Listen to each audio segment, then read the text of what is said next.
మేడ్చల్ జిల్లాలో రోడ్డు ప్రమాదం జరిగింది. జీడిమెట్ల పోలీస్ స్టేషన్ ఎదుట బైకును ఆర్టీసీ బస్సు ఢీకొట్టింది.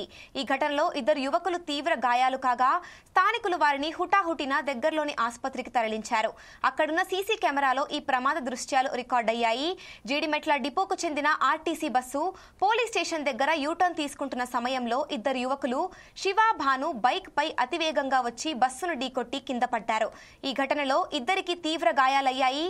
ఇది గమనించిన స్థానికులు వారిని ఆసుపత్రికి తరలించగా శివ పరిస్థితి నిలకడగా ఉందని, బైక్ నడిపిన భాను పరిస్థితి విషమంగా ఉన్నట్లు పోలీసులు తెలిపారు.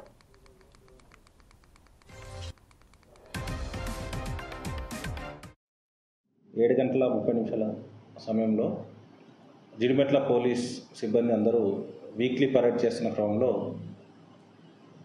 ఒక యాక్సిడెంట్ అయినట్టుగా పెద్ద శబ్దం రావడం జరిగింది.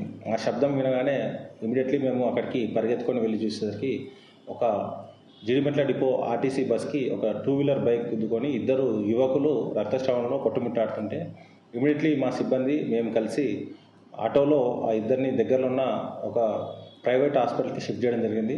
షిఫ్ట్ చేయడంతో సెకండ్ల వ్యవధిలో మేము అక్కడ చేరడం, నిమిషాల వ్యవధిలో ఆ యొక్క ఇద్దరిని హాస్పిటల్కి చేర్చడం వల్ల రక్తస్రావం జరగకుండా వైద్యులు శ్రమించి వారిని ఇద్దరిని కాపాడడం జరిగింది. ప్రస్తుతానికి వాళ్ళు ఇద్దరి ఆరోగ్య పరిస్థితి స్టేబుల్గా ఉంది. ఒకరు మాట్లాడుతున్నారు, ఇంకొక అతను ఇప్పుడు స్కానింగ్ అవి చేస్తున్నారు. ఇక్కడ అంత ఎర్లీ అవర్స్లో వాళ్ళిద్దరు స్టూడెంట్స్ కావడం, శివ అండ్ భాను కిరణ్ అండ్ శివ. ఈ 19 ఇయర్స్ శివ తను రైడ్ చేస్తుంటే భాను కిరణ్ వాళ్ళ ఫ్రెండ్ వెనక బైక్ పైన కూర్చున్నాడు. వీళ్ళిద్దరు స్టూడెంట్స్. శివనేమో ఇప్పుడు ఇంటర్మీడియట్ చదువుతున్నాడు, భాను వచ్చేసి బీటెక్ చేస్తున్నారు. వాళ్ళు ఎగ్జామ్స్ ఉన్నాయనే ఉద్దేశంతో టెంపుల్కి వెళ్ళేస్తామని వేగంగా వెళ్తున్న క్రమంలో ఈ యాక్సిడెంట్ జరిగింది.